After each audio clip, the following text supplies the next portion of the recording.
नमस्कार दोस्तों, स्वागत है एक बार फिर आपके अपने चैनल BWIC में। और मैं अमित कुमार सोनी सभी व्यूवर्स का हार्दिक हार्दिक अभिनंदन करता हूं, स्वागत करता हूं।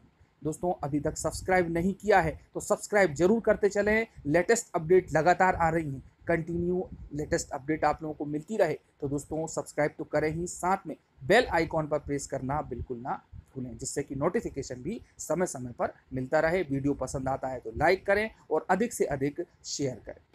दोस्तों, आज के वीडियो में हम यहाँ पर बात करने वाले हैं कि जो शिक्षक भर्ती के अभ्यर्थी हैं वर्ग 1 और 2 के, ओबीसी और मुख्यतः अनरिजर्व कैटेगरी के, तो यहाँ पर काफ़ी कुछ कन्फ्यूज़न पैदा हो गई है। अब दोस्तों, हाई कोर्ट का डिसीजन अभी कंप्लीटली तो नहीं आया है, लेकिन उन्होंने निर्देश दिए हैं कि 13% होल्ड रख के 14% पर आप ओबीसी कैटेगरी को इस भर्ती प्रक्रिया में शामिल कर सकते हैं और उनको नियुक्ति दे सकते हैं। इसका मतलब ये है कि जो होल्ड अभ्यर्थी हैं वो तो बाहर हो रहे हैं।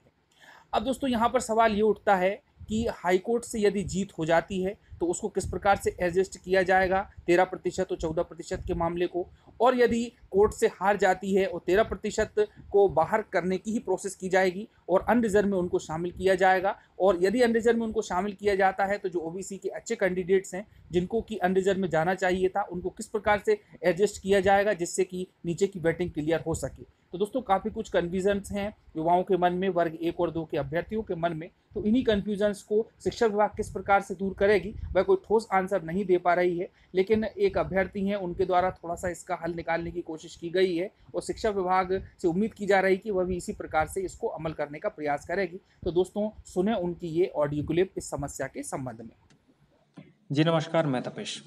हम सभी को एक बहुत बड़ा कन्फ्यूज़न है कोर्ट के उस आदेश का जिसके अनुसार 13% सीटें होल्ड पे रखी जाएंगी। ठीक है, यदि फैसला 14% के पाले पे जाता है तो निश्चित ही ये सभी 13% सीटें अनरिजर्व कैटेगरी की सीट बढ़ाएंगी। होगा सिर्फ वर्तमान जो लिस्ट बनी है उसमें जो अनरिजर्व कैटेगरी के वेटिंग वाले हैं उनका, या फिर ओबीसी, ईडब्ल्यूएस, एससी और एसटी के ऐसे टॉपर्स जो ओपन की सीटें कम होने के कारण अपनी कैटेगरी में क्वालिफाई कर गए लेकिन ओपन की सीटें बढ़ जाएंगी, तब ये ओपन की सीटों के लिए प्रबल दावेदारी रखते हैं उन सभी का, है ना।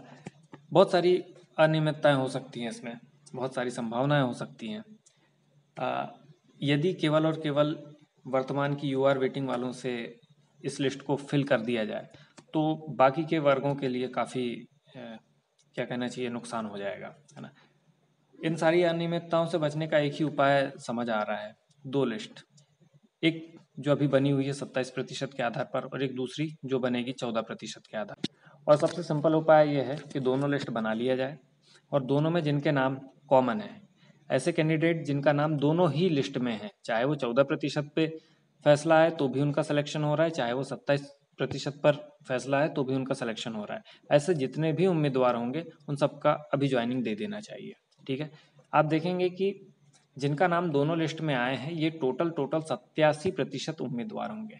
अब बचेंगे कितने, मात्र और मात्र 13%। अब 13% दो लिस्टों के बचेंगे, है ना। एक 14% वाली लिस्ट के नीचे के 13% उम्मीदवार और एक 27% वाली लिस्ट के नीचे के 13% उम्मीदवार। अब फैसला जिस पे आ जाए, यदि 14% पे फैसला आ जाए तो 14% वाली लिस्ट में ऐसे उम्मीदवार जिनका सिर्फ और सिर्फ 14% वाली लिस्ट में नाम आया था उन्हें ले लिया जाएगा, या फिर 27% पे यदि फैसला आता है तो 27% के जो लिस्ट बनी है उसके जो शेष उम्मीदवार हैं, जो बचे हुए उम्मीदवार हैं, उन्हें ले लिया जाएगा। इसमें किसी भी प्रकार का कोई भी क्या कहना चाहिए, ना तो कन्फ्यूज़न होगा ना विवाद होगा, क्योंकि इसमें जो पात्र होगा उसे ज्वाइनिंग मिल जाएगी। ठीक है, उम्मीद है कि शासन और प्रशासन जो लिस्ट बनाएगा फिलहाल वो इसी प्रकार बनाएगा, और यदि नहीं बनाएगा तो हमें और आपको इसके लिए कुछ ना कुछ करना पड़ेगा। ठीक है, अब देखिए, यदि भर्ती ऊपर वाले ऑडियो में जैसा बताया गया है उसी अनुसार होती है तो सबसे ज़्यादा फायदा होगा ईडब्ल्यूएस और ओबीसी के वेटिंग वाले कैंडिडेट्स को, और साथ ही साथ एससी और एसटी के भी वेटिंग वाले कैंडिडेट को इससे फायदा होगा, क्योंकि इन सभी कैटेगरी के टॉपर्स जो रहेंगे वो अनरिजर्व कैटेगरी में चले जाएंगे, जिससे क्या होगा, इनकी कैटेगरी की कुछ सीटें कम हो जाएंगी और उन सीटों के को भरने के लिए उसी कैटेगरी के नीचे वाले वेटिंग वाले उम्मीदवारों को बुलाया जाएगा, है ना। मतलब यदि 2 लिस्ट बनती हैं तो सबका फ़ायदा है और बिना किसी विवाद के जो काबिल होगा वही सेलेक्ट होगा, जो थोड़ा सा कम काबिल होगा वो थोड़ा सा नीचे चले जाएगा। उम्मीद करता हूँ शासन हमारी बातों को समझे, हमारा कन्फ्यूज़न भी दूर करे और एक निष्पक्ष रवैया अपनाकर हमारी लिस्ट, हमारी ज्वाइनिंग हमको दे।